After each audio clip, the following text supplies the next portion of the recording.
नमस्कार दोस्तों, एक बार फिर से स्वागत है आपका एक और नए लाइव सेशन में। कैसे हैं आप? एक बार फिर से आप सबका हार्दिक स्वागत, अभिनंदन, जय श्री राम, राधे राधे। आइए करते हैं शुरुआत आज के सेशन की। चर्चा करते हैं आमेर के कछवा वंश की, और आज ये आमेर के कछवा वंश का अंतिम सेशन हो ऐसा हम प्रयत्न करेंगे। और फिर कल से जो है नेक्स्ट राजवंश की चर्चा जो है वो करने वाले हैं। राजवंश जो हमने पढ़े हैं, मैंने पूरा डिटेल से आपको राजवंश पढ़ाया है, और राजवंश से संबंधित सारे फैक्ट मैंने आपको बताने का भी प्रयत्न किया है। तो कैसे हैं असलम खान जी, अलका वर्मा जी, कैसे हैं आप? सुलोचना, आयुष वर्मा, राखी कुमारी, कैसे हैं आप?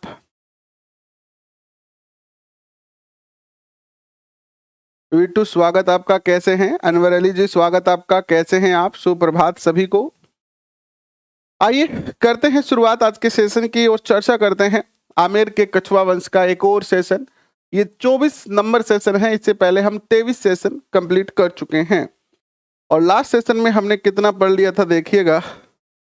ईश्वरी सिंह तक हमने पढ़ लिया था, है ना। ईश्वरी सिंह ने जो है ईसर लाट से कूदकर आत्महत्या कर ली थी, यहां तक हम जो है वो चर्चा कर चुके थे। तो आइए आज इससे आगे चलते हैं, इस टॉपिक को पूरा करते हैं, और आपको इस सेशन की कंप्लीट जो है वो पीडीएफ फाइल प्रोवाइड करवाते हैं। ईश्वरी सिंह के बाद शासक बनते हैं माधो सिंह, और माधो सिंह का जो शासनकाल रहा वो 1750 से लेकर 1768 तक रहा।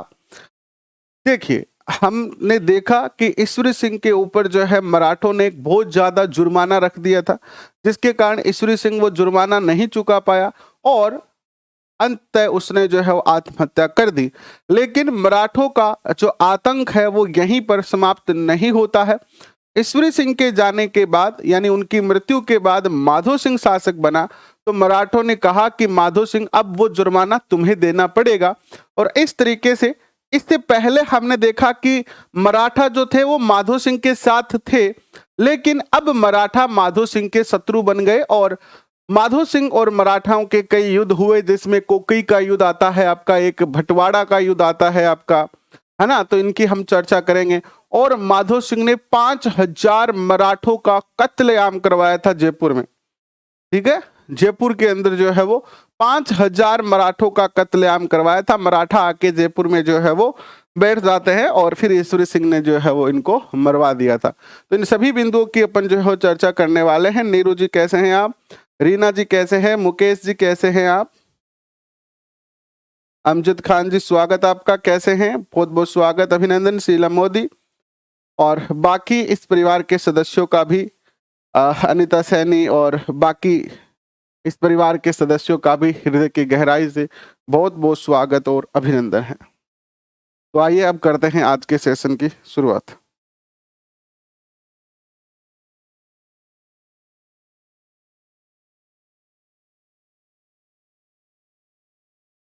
देखिए, माधो सिंह के बारे में चर्चा करते हैं।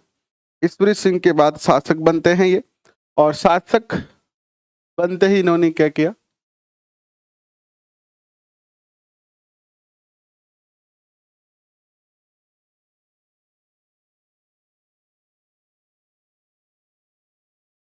सिंह के बाद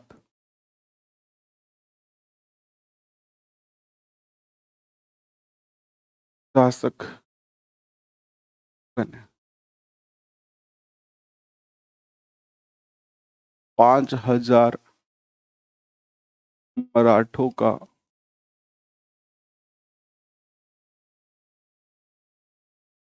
नरसंहार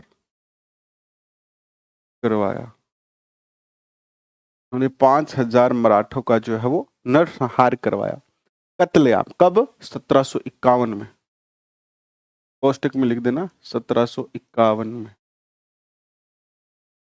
इसके बाद लिखो, इन्होंने कई युद्ध लड़े, जिसमें से पहला जो युद्ध आता है आपका वो आता है क्या? कोकोई का युद्ध, काकोई का युद्ध।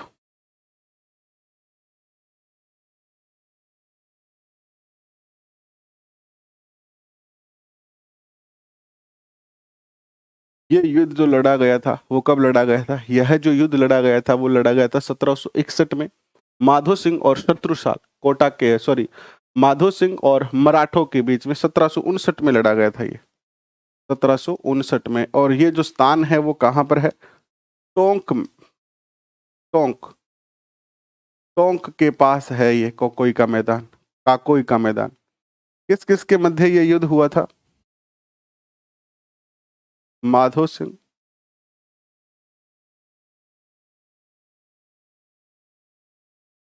माधो सिंह और मराठों के मध्य ये जो है वो युद्ध हुआ। कौन जीता इसमें? देखिए, इस युद्ध में जो है वो जीत किसकी होती है? माधो सिंह की जीत हो जाती है। किसकी जीत होती है? माधो सिंह की जो है वो इस युद्ध में जीत हो जाती है। इसके बाद जो है वो नेक्स्ट जो युद्ध होता है वो आता है भटवाड़ा का युद्ध। भटवाड़ा का युद्ध, भटवाड़ा का युद्ध। भटवाड़ा का युद्ध कब हुआ बताओ? भटवाड़ा का जो युद्ध हुआ था वो हुआ था 1761 में। कब हुआ? 1761 में हुआ था। किस किस के मध्य हुआ ये युद्ध? ये हुआ माधो सिंह विच कोटा शासक। कोटा के शासक कौन थे इस समय बताओ? शत्रुशाल। कोटा के शासक कौन थे इस समय? शत्रुशाल थे। तो कोटा के शासक शत्रुशाल और माधो सिंह के मध्य हुआ। हालांकि शत्रुशाल पहले माधो सिंह के साथ ही था, लेकिन बाद में इसका ये शत्रु बन जाता है। और इस युद्ध में जो शत्रुशाल का सेनापति था वो कौन था? इसका जो सेनापति था वो था जालिम सिंह, झाला जालिम सिंह। और इस युद्ध में जो है वो शत्रुशाल की क्या होती है? विजय भी हो जाती है, ये जीत जाता है। युद्ध का कारण क्या था? युद्ध का कारण जो था वो क्या था? लिखो, कारण लिखो, रणथंभौर दुर्ग।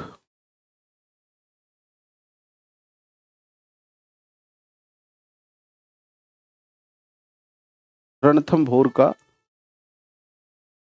दुर्ग, रणथंभौर का दुर्ग, यानी माधो सिंह चाहता था लेना और इधर शत्रुशाल अपना अधिकार जमाना चाहता था, इसीलिए ये युद्ध हुआ।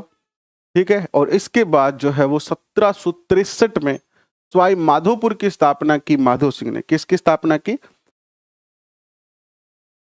सवाई माधोपुर की स्थापना की। कब? 1763 में, याद रखना। 1763 में सवाई माधोपुर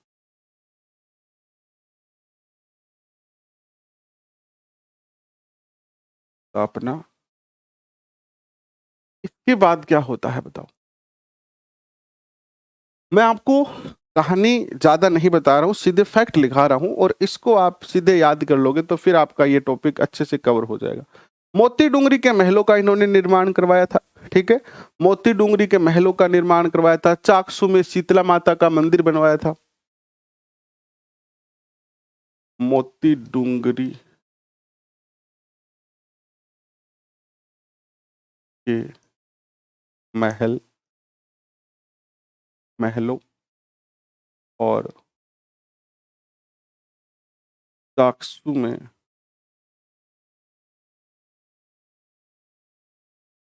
शीतला माता, जहाँ गधों का मेला भरता है। जयपुर चाकसू शीतला माता का मंदिर है।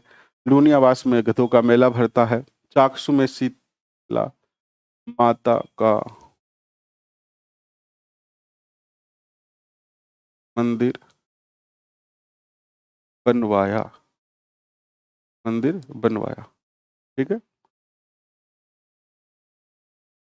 बस इनका इतना ही था और ज्यादा कुछ नहीं था। इसके बाद अगर बात करते हैं तो नेक्स्ट जो शासक बनते हैं, नेक्स्ट जो शासक बनते हैं वो बनते हैं प्रताप सिंह।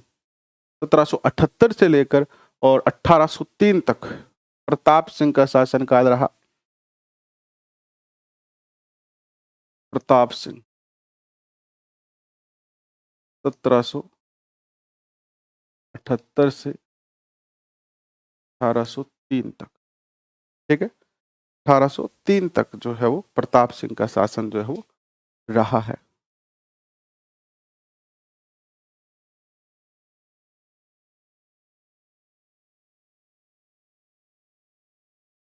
एक लाइन हम लिखाना भूल गए थे आपको, बताओ। आपको मैं क्वेश्चन के रूप में पहले पूछता हूं कि किस राजा के बाद आगे के जितने भी राजा हैं उन्होंने अपने नाम के साथ सवाई की उपाधि लगानी शुरू कर दी थी? किस शासक के बाद जो है वो आगे के शासकों ने जो है वो अपने नाम के साथ सवाई की उपाधि लगाना जो है वो शुरू कर दिया था? जैसे बताओ, ये क्वेश्चन एक पूछा जा सकता है क्या? कौन सा शासक था जिसके बाद के शासकों ने अपने नाम के साथ सवाई की उपाधि लगानी शुरू की?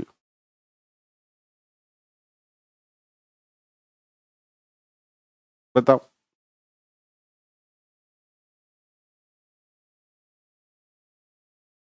बिल्कुल, सवाई जयसिंह के बाद ऐसा एक क्वेश्चन पूछा जा सकता है, तो यहां पर लिख दो नोट लगा के। ये लाइन उस टाइम लिखाई नहीं हमने। सवाई जयसिंह के बाद के शासकों ने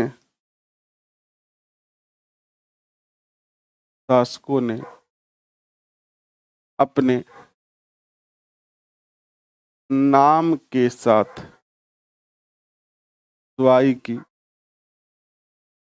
उपाधि लगानी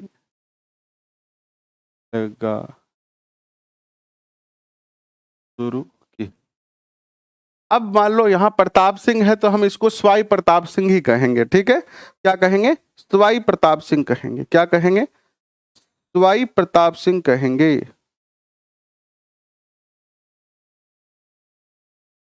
ठीक है, सवाई प्रताप सिंह कहेंगे इनको। हालांकि लिखने की कोई जरूरत नहीं है, लेकिन आप सब जान लेना कि सवाई जयसिंह के आगे के जितने भी शासक हैं वो सारे के सारे सवाई के साथ ही जो है वो चलेंगे।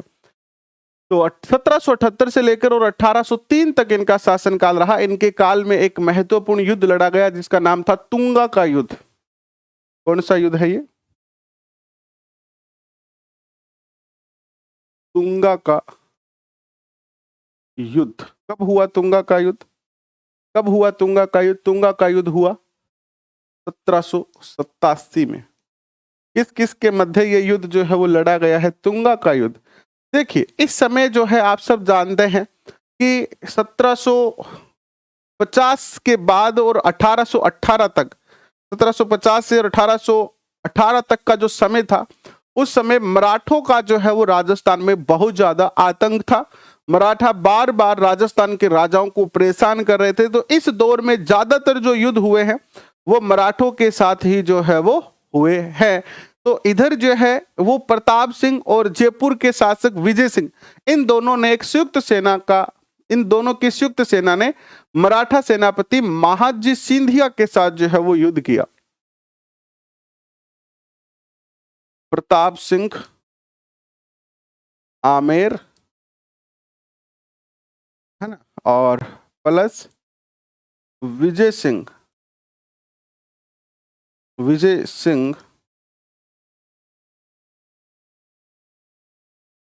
जोधपुर।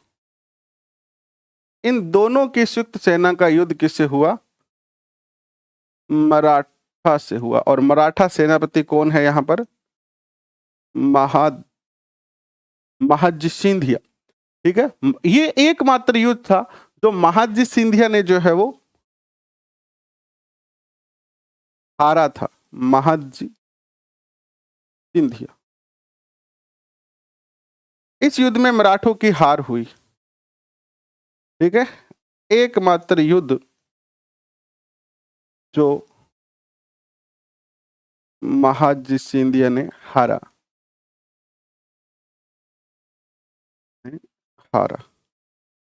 इस युद्ध में जो है वो इनकी क्या होती है? विजय हो जाती है। विजय सिंह जब साथ हो तो विजय होनी ही है। जब विजय सिंह साथ हो तो विजय होनी ही है।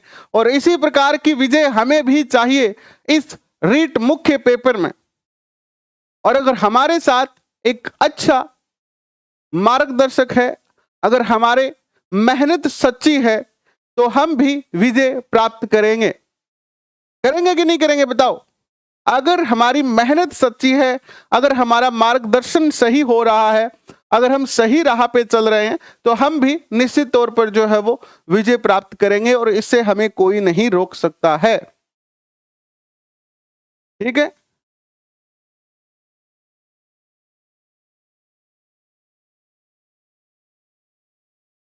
इसके बाद देखिए आते हैं पाटन का युद्ध आता है। कौन सा आता है? पाटन का युद्ध।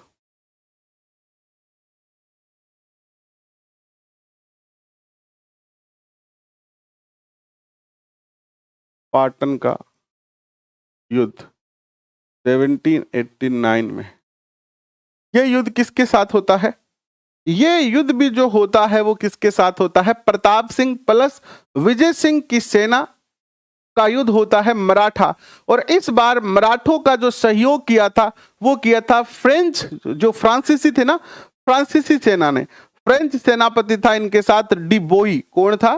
डी बोई था। कौन था? डी बोई था। तो लिखो प्रताप सिंह प्लस विजय सिंह और मराठा प्लस फ्रांसीसी। और फ्रांसीसी सेनापति कौन था इनका? सेनापति था फ्रेंच। फ्रेंच सेनापति था, नाम था इसका डी बोई। क्या नाम था? डी बोई। और इस युद्ध में इनकी जो है वो क्या होती है? विजय होती है। ठीक है, इनकी क्या होती है? विजय इस युद्ध में होती है। मराठा सेनापति इस समय था जयपा सिंधिया। सॉरी, इस युद्ध में एक मराठा सेनापति था जयपा सिंधिया। इसकी क्या हो जाती है? हत्या हो जाती है। मराठा सेनापति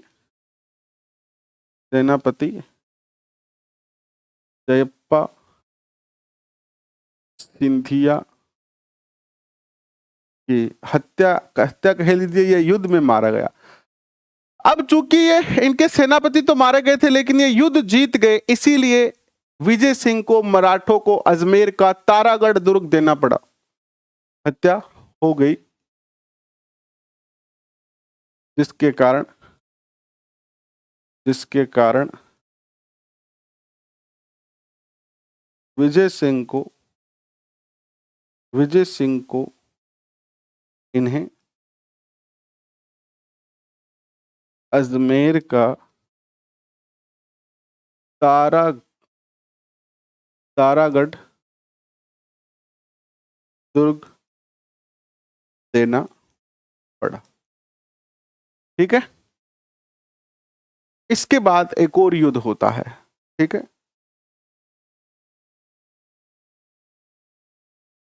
इसके बाद एक और युद्ध होता है और वो होता है मालपुरा का युद्ध। मालपुरा कहाँ है? टोंक में है। मालपुरा का युद्ध।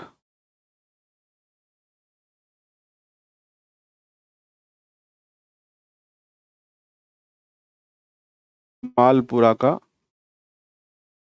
युद्ध कब हुआ? मालपुरा का युद्ध बताओ जल्दी से कमेंट करके। 1800 में। ठीक है, 1800 में। एक बार फिर से जो है वो जयपुर के और जोधपुर के शासकों की संयुक्त सेना ने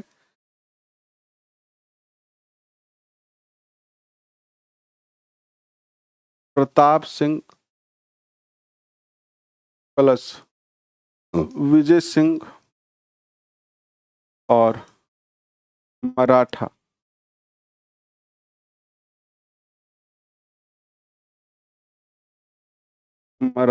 इस युद्ध में भी जो है मराठों की क्या होती है? विजय होती है। प्रताप सिंह विजय सिंह की जो संयुक्त सेना है वो हार जाती है। बस इसके बाद इन्होंने हिम्मत हार ली और आगे जो है वो युद्ध इन्होंने नहीं किए। इसके बाद प्रताप सिंह की सांस्कृतिक उपलब्धियों की चर्चा करते हैं। तो प्रताप सिंह ने जो है वो हवा महल का निर्माण करवाया। ठीक है, किसका निर्माण करवाया इन्होंने? हवा महल का जो है वो निर्माण करवाया।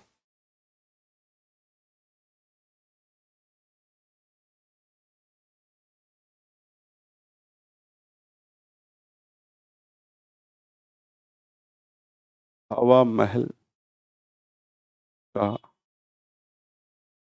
निर्माण। कई बार क्वेश्चन पूछा जाता है हवा महल से। इसके वास्तुकार कौन थे? पहला क्वेश्चन तो यही पूछा जाएगा आपसे, है ना। वास्तुकार कौन थे? लालचंद उस्ता। निर्माण कब हुआ इसका? 1799 में।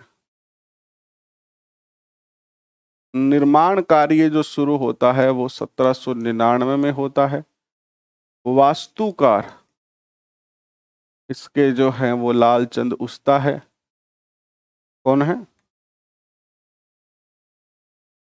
लालचंद, लालचंद, ठीक है, लालचंद उस्ता।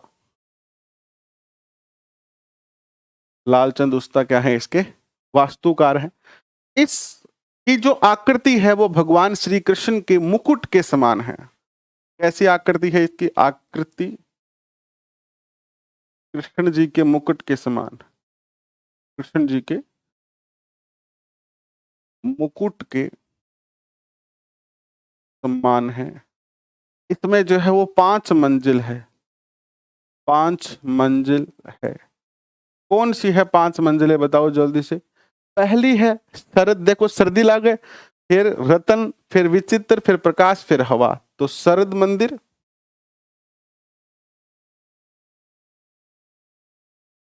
रत्न मंदिर,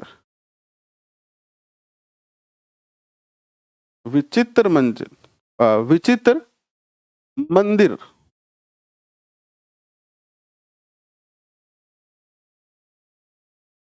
और चौथी कौन सी है आपकी? चौथी है आपकी प्रकाश मंदिर। प्रकाश मंदिर। और पांचवी है आपकी हवा मंदिर। इन महलों, इस महल यानी ये महल ही है एक तरीके से, हवा महल, इसकी खिड़की से रानियां, खिड़की, खिड़की से तीज की, तीज व गणगौर की सवारी देखती थी।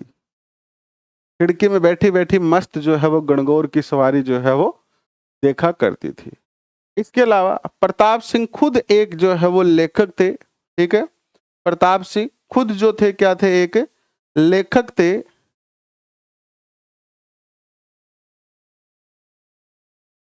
हाँ, क्रम वाइज ही है, ये क्रम वाइज है, पहली, दूसरी, तीसरी, चौथी, पांचवी, क्रम वाइज है। इन्हें वृज वृज निधि के नाम से जो है वो लेखक के रूप में भी जाना जाता था। प्रताप सिंह, प्रताप सिंह वृज निधि के नाम से कविताएं लिखते थे। और क्या किया इन्होंने बताओ? प्रताप सिंह ने जो है वो और क्या किया? अच्छा, इनके काव्य गुरु कौन थे और संगीत गुरु कौन थे? काव्य गुरु और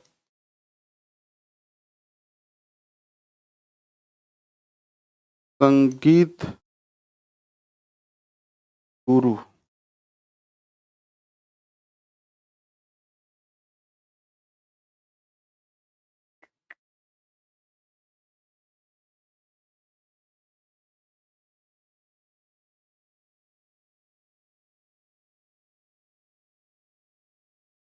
देखो, संगीत और काव्य गुरु, काव्य गुरु जो इनके थे वो तो थे गणपति भारती, गणपति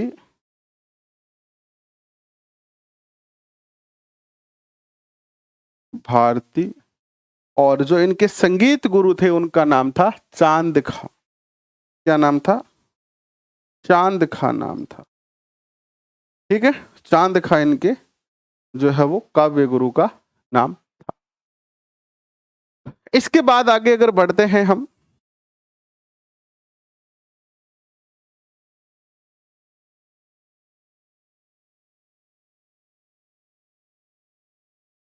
खिड़कियां कितनी हैं? कितनी खिड़कियां हैं? तो खिड़कियां इसमें जो है वो 953 खिड़कियां हैं, लिख दो 953 खिड़कियां हैं इसमें, 953 खिड़कियां है, ठीक है, 953 खिड़कियां हैं, ठीक है, 395 नहीं, 953 खिड़कियां लिखो। इसके बाद लिखो, इन्होंने जो है वो एक जो है वो आ, रा, इन्होंने एक सम्मेलन का आयोजन करवाया था, ठीक है, जयपुर में संगीत सम्मेलन का आयोजन करवाया था। इनके काल में जयपुर में संगीत सम्मेलन का आयोजन हुआ। प्रताप सिंह के काल में जयपुर में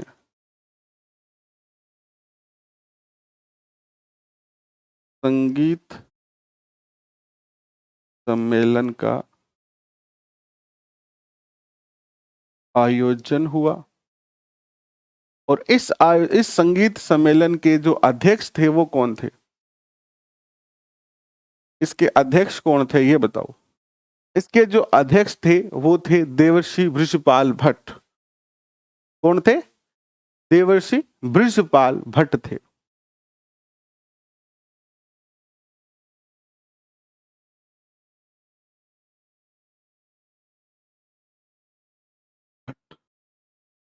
ठीक है, ये जो संगीत सम्मेलन हुआ इसमें एक रचना हुई जिसका नाम था राधा गोविंद संगीत सार। राधा गोविंद संगीत सार की रचना हुई इसी सम्मेलन में, ठीक है। इसके अलावा चर्चा करते हैं तो प्रताप सिंह का जो शासन काल था वो चित्रकला के लिए स्वर्ण काल कहलाया, ठीक है। प्रताप सिंह का शासन काल चित्रकला का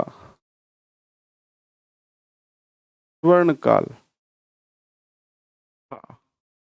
क्यों था चित्रकला का स्वर्ण काल? क्योंकि इन्होंने जो है वो आमेर स्कूल की स्थापना की, ठीक है। इन्हीं के काल में आमेर स्कूल की जो है वो स्थापना हुई, आमेर चित्रकला स्कूल की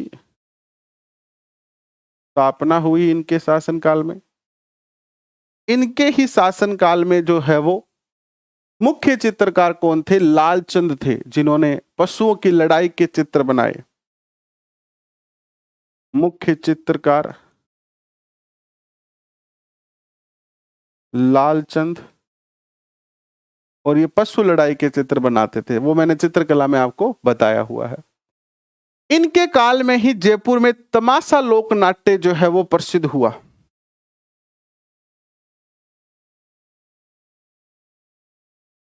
तमाशा लोक नाट्य को प्रसिद्धि प्रसिद्ध प्रसिद्धि प्राप्त हुई। इन्हीं के काल में तमाशा लोक नाट्य को प्रसिद्धि प्राप्त हुई और इन्होंने बंशीधर भट्ट नामक एक तमाशा कलाकार को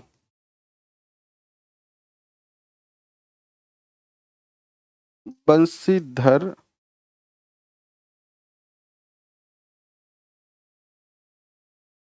भट्ट नाम के तमाशा तमाशा कलाकार को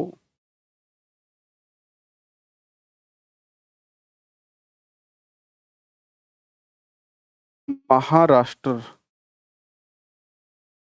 से जयपुर बुलाया।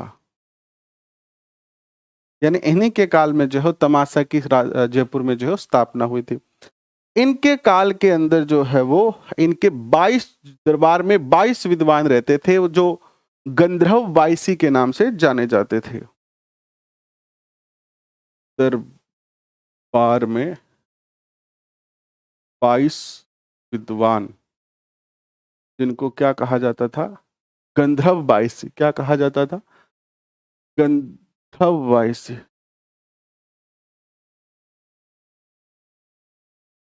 बाईसी या इसी को प्रताप बाईसी भी जो है कहा जाता है। ठीक है, इन्होंने जो है वो विद्वानों के लिए गुनीजन खाना की भी जो है स्थापना की थी, जहां पर विद्वान रह सकते हैं। गुनीजन खाना की स्थापना, ये हो गए आपके प्रताप सिंह। कौन हो गए? प्रताप सिंह हो गए।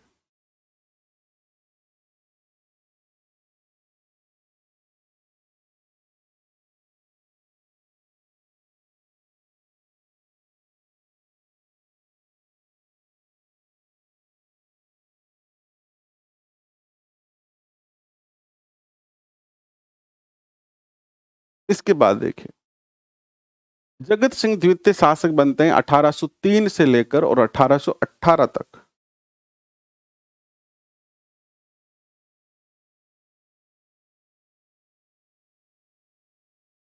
जगत सिंह, सवाई जगत सिंह सेकंड,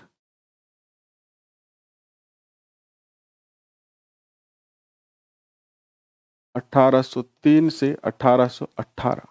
तो इनके शासनकाल में अंग्रेजों से संधि हो गई। पहला काम तो यही किया इन्होंने, अंग्रेजों से संधि। क्या हुई? अंग्रेजों से संधि 1818 में। 1818 में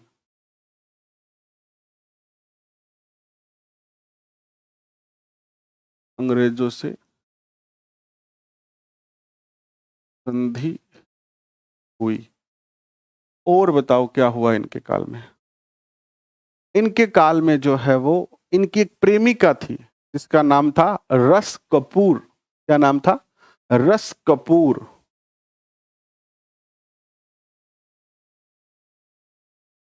प्रेमिका,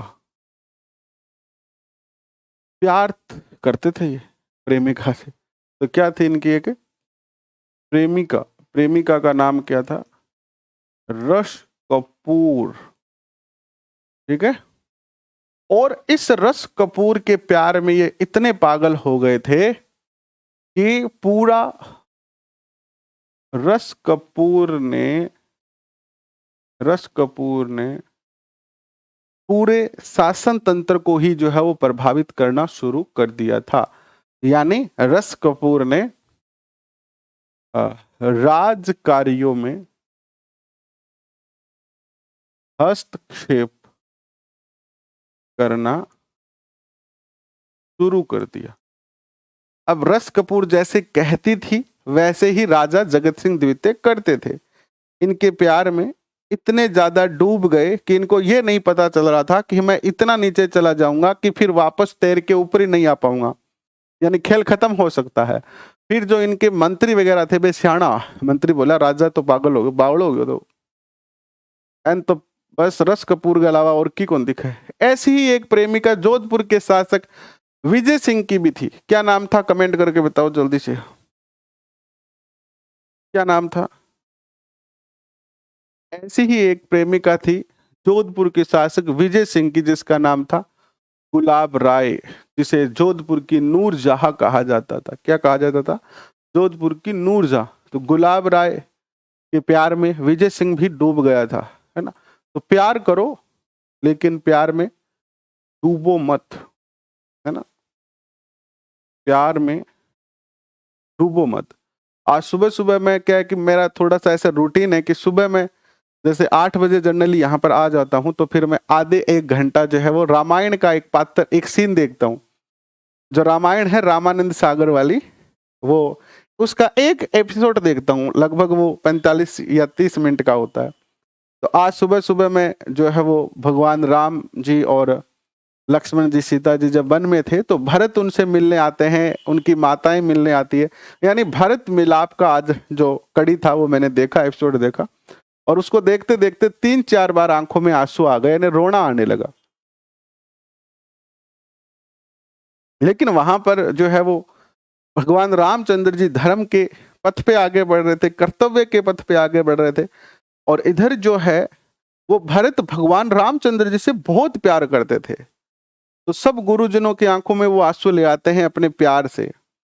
फिर अंत में भगवान राम जी उनको बताते हैं कि देखो भरत, तुम्हारा जो प्यार है वो वास्तव में सच्चा है, लेकिन जो प्रेम होता है, जो सच्चा प्रेम होता है, वो कुछ स्वार्थी नहीं होता है।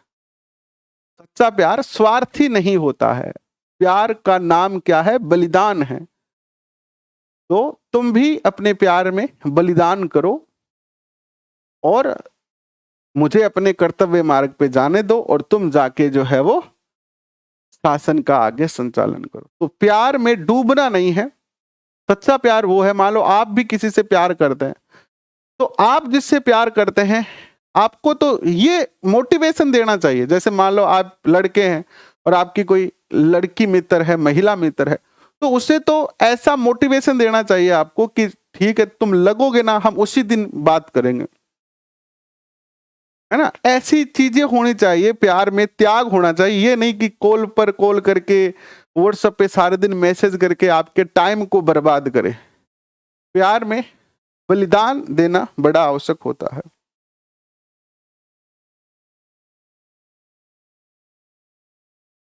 तो चले आगे। प्यार में डूब मत जाना, ठीक है। डूब जाओगे तो फिर क्या होगा? क्या हुआ पता है? कुछ दिन तो इसने नाटक करे रश कपूर ने, लेकिन बाद में जो मंत्री वगैरह थे सबने मिलकर इनको क्या किया? नाहरगढ़ के किले में कैद कर दिया इनको। नाहरगढ़ के किले में बंद कर दिया। तो राजा तो मानेगा नहीं, भैया आप राजा को तो की कौन कर्स का, लेकिन है ठिकाना लगाओ। तो इसको नाहरगढ़ दुर्ग में जो है वो बंद कर दिया गया, इसको कैद कर दिया गया यहाँ पर, ठीक है। तो ज्यादा प्यार करोगे तो आपके घर वाले आपके साथ भी ऐसा कर सकते हैं, ठीक है। एक युद्ध भी हुआ था इनके काल में, जगत सिंह के काल में। कौन सा युद्ध हुआ था जरा कमेंट करके बताओ। ये आपने मेवाड़ के इतिहास में भी पढ़ा है, मारवाड़ के इतिहास में भी पढ़ा है। कौन सा युद्ध हुआ था? गिंगोली का युद्ध। पूरा डिटेल में नहीं बताऊंगा क्योंकि बहुत बार बता चुके हैं हम इनके बारे में।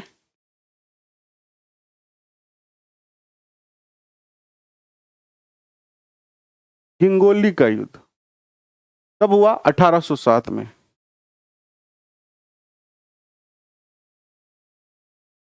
कारण आपको पता ही है। कारण क्या था? थोड़ा सा शॉर्ट में लिखा देता हूं। मेवाड़ के भीम सिंह की पुत्री, क्या नाम था? पुत्री नाम बताओ, क्या नाम था? कृष्णा कुमारी। कृष्णा कुमारी के विवाह को लेकर युद्ध किसके मध्य हुआ? युद्ध हुआ जयपुर और जोधपुर के शासकों के मध्य। जयपुर में कौन थे? जगत सिंह थे सेकंड, और जोधपुर में थे मान सिंह। कौन थे? मान सिंह, ठीक है, मारवाड़ के शासक। और इस युद्ध में जो है वो, हालांकि विजय किसकी हुई? जगत सिंह की विजय भी हो गई थी, लेकिन बाद में कृष्णा देवी को ही जो है वो विष देके मरवा दिया गया था, ठीक है। इसके बाद जो शासक बनते हैं वो बनते हैं राम सिंह द्वितीय। कौन बनते हैं? राम सिंह द्वितीय शासक बनते हैं। लिखो, राम सिंह द्वितीय। अब बस थोड़ा सा ही बचा है, इसके बाद माधो सिंह द्वितीय, फिर राम सिंह द्वितीय, राम सिंह एक मान सिंह द्वितीय आएंगे और फिर आपका टॉपिक एंड हो जाएगा। 3 शासक और बचे हैं, 3 शासक और बचे हैं, जल्दी से लिखो और इसको पूरा करो।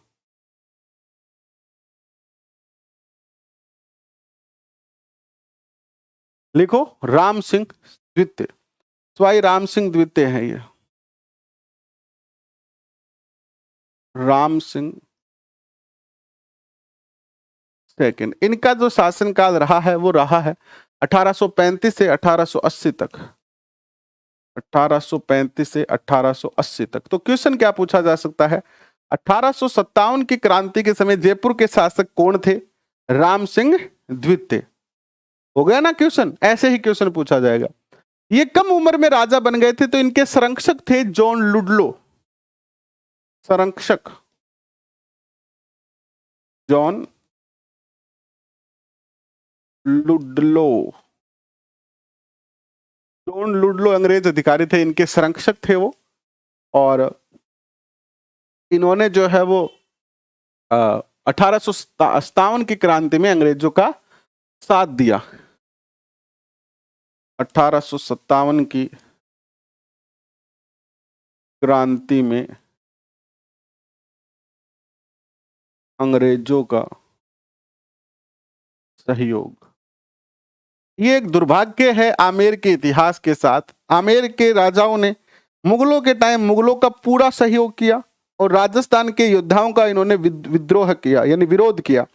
अंग्रेजों के टाइम में इन्होंने अंग्रेजों का सहयोग किया, यानी कहीं पर भी जयपुर के शासकों का नाम नहीं आता है भारत की आजादी में। इनका कतई भी सहयोग नहीं था जयपुर के शासकों का, जयपुर के शासकों का भारत की आजादी में कोई सहयोग नहीं था। अंग्रेजों का इतना ज्यादा साथ दिया कि अंग्रेजों ने इन्हें सितार ए हिंद की उपाधि दी और कोटपुतली परगना इनको दिया। सहयोग करने के कारण अंग्रेजों ने इन्हें सितार ए हिंद की उपाधि दी और कोटपुतली परगना दिया। ठीक है।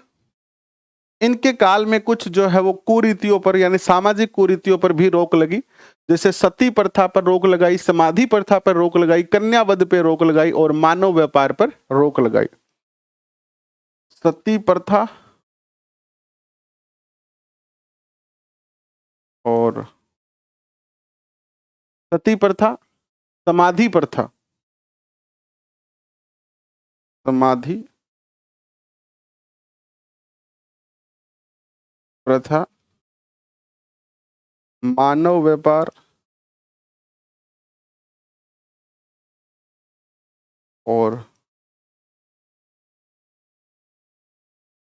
कन्यावध,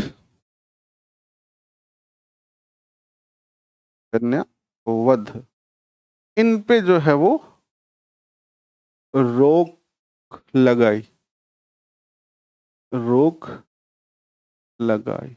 इन्होंने तो क्या लगाई थी, अंग्रेजों ने ही लगाई थी बस, ठीक है, लेकिन इनका शासनकाल था। ठीक है। इन्होंने जो है वो 1857 में कला के विकास के लिए मदरसा ए हुनरी की स्थापना की। इन्होंने 1857 में, जब पूरा भारत जो है वो 1857 की क्रांति में लड़ रहा था, तो इन्होंने 1857 में कला के विकास के लिए मदरसा ए हुनरी की स्थापना। पूरा देश आजादी के लिए लड़ रहा था। ठीक है, ठीक है। और क्या हुआ था इनके काल में, महाराजा कॉलेज और संस्कृत कॉलेज की इन्होंने जो है स्थापना करवाई थी।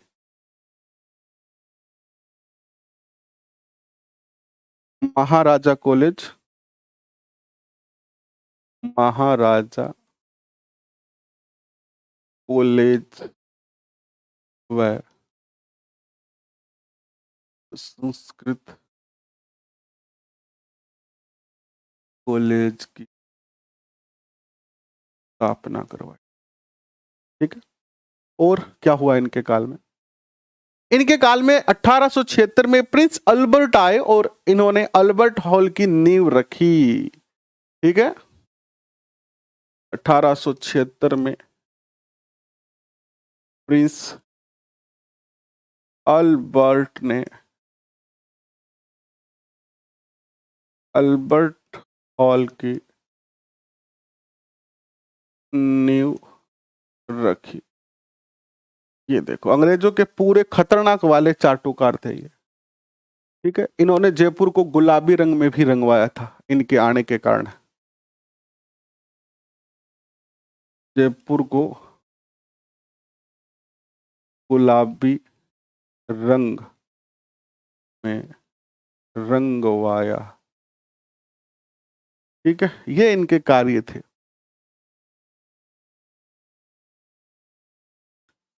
इसके बाद माधो सिंह द्वितीय आते हैं। कौन आते हैं? माधो सिंह द्वितीय। माधो सिंह द्वितीय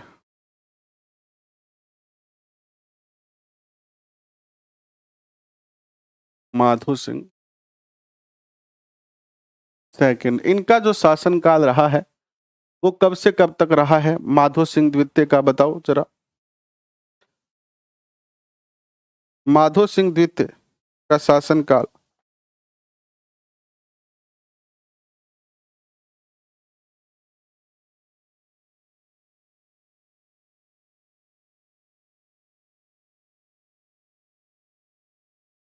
माधो सिंह द्वितीय का काल 1880 से 1892, 1880 से 1922, 1880 से 1922 तक का इनका शासनकाल रहा है। और इनके शासनकाल की अगर प्रमुख बातों की चर्चा करते हैं विद्वान साथियों, तो इन्हें बब्बर शेर कहा जाता था। मदन मोहन मालवीय को इन्होंने बनारस हिंदू विश्वविद्यालय की स्थापना के लिए 5 लाख रुपए दिए थे। ठीक है, क्या कहा जाता था इनको? बब्बर शेर। बब्बर शेर। अब बब्बर शेर, ये कौन से बब्बर शेर थे? पिंजरे में रहने वाले बब्बर शेर थे, क्योंकि अंग्रेजों के तो अधीन ही थे, तो पिंजरे में रहने वाले बब्बर शेर बब्बर शेर कहा जाता था। अब कहता कौन था वो मुझे पता नहीं है भैया। मदन मोहन मालवीय को बनारस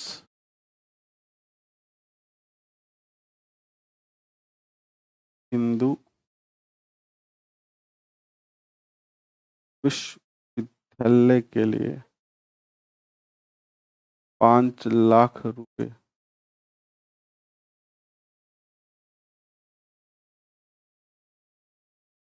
ठीक है, इसके अलावा इन्होंने अपनी 9 प्रेमिकाओं के लिए, अच्छा अब पता चल गया कि इनको कौन कहता था। इनकी 9 प्रेमिका थी, 9 पासवाने थी इनकी। ठीक है, 9 दासियां थी जो बहुत सुंदर थी और ये इनसे बहुत प्यार करते थे, और वो 9 दासियां इनको बब्बर शेर कहा करती थी, शायद ऐसा हो सकता है। तो अपनी 9 प्रेमिकाओं, अपनी 9 दासियों के लिए नाहरगढ़ में 9 एक जैसे महल बनाए। 9 पासवानों। पासवान कौन होती है? जो दासी से थोड़ा ऊपर कैटेगरी की होती है, जो दासी राजा को पसंद आ जाती है वो पासवान बन जाती है फिर। तो 9 पासवानों के लिए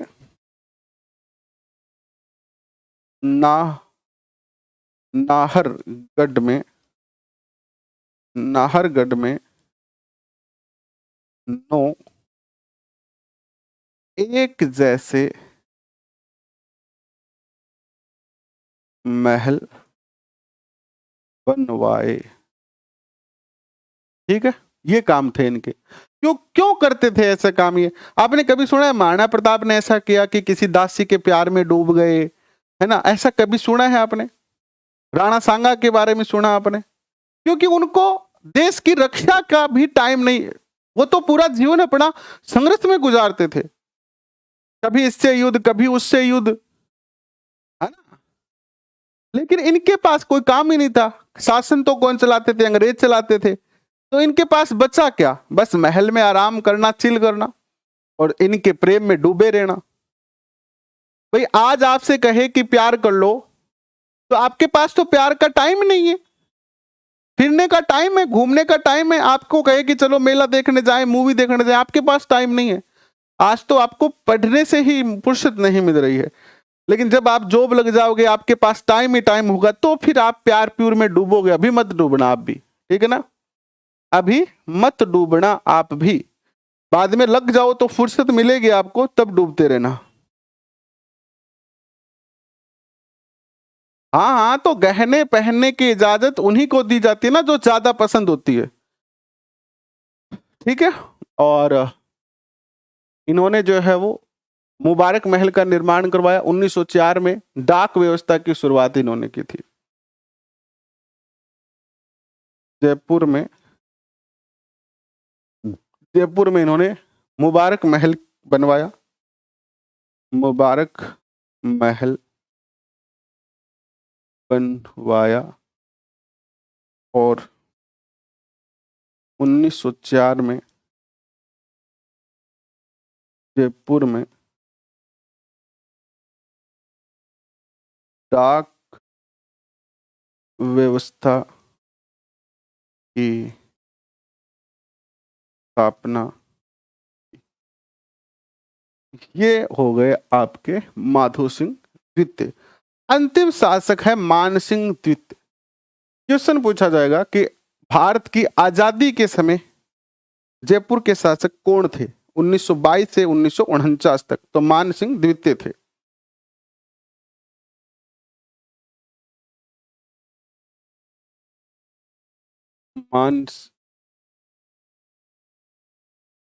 मान सिंह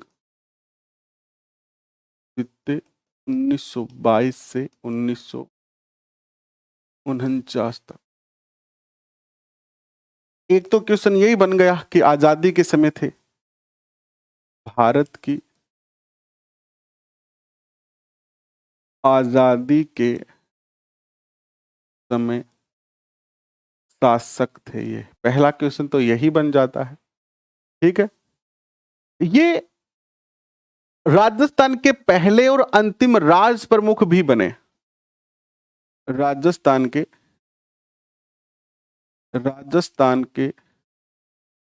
प्रथम व अंतिम राज प्रमुख बने, ठीक है। और क्या था?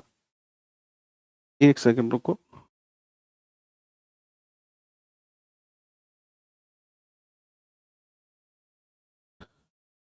प्रथम और अंतिम राज प्रमुख ये बने।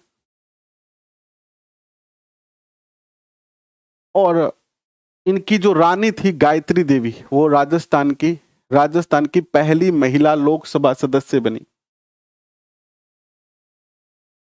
रानी इनकी थी गायत्री देवी। गायत्री देवी राजस्थान की पहली लोकसभा सदस्य, राजस्थान की पहली महिला लोकसभा सदस्य, पहली महिला लोकसभा सदस्य। बस ये आमेर का कछवा वंश आपका हो गया है पूरा। पीडीएफ आपको टेलीग्राम पे मिल जाएगी। पीडीएफ आपको टेलीग्राम पे मिल जाएगी। तो आशा करता हूं कि ये सेशन आपको अच्छा लगा है। हालांकि आप ज्यादातर बच्चे तो बातों में ही लगे रहे हैं, लेकिन कोई बात नहीं, करते रहिए बातें और डूबते रहिए, तैरते रहिए, आगे बढ़ते रहिए। 12 बजे फिर से मिलने का प्रयत्न करते हैं। आज थोड़ा स्वास्थ्य ठीक नहीं है, लेकिन फिर भी प्रयत्न करेंगे 12 बजे मिले। और 3 बजे तो 100% मिलेंगे ही।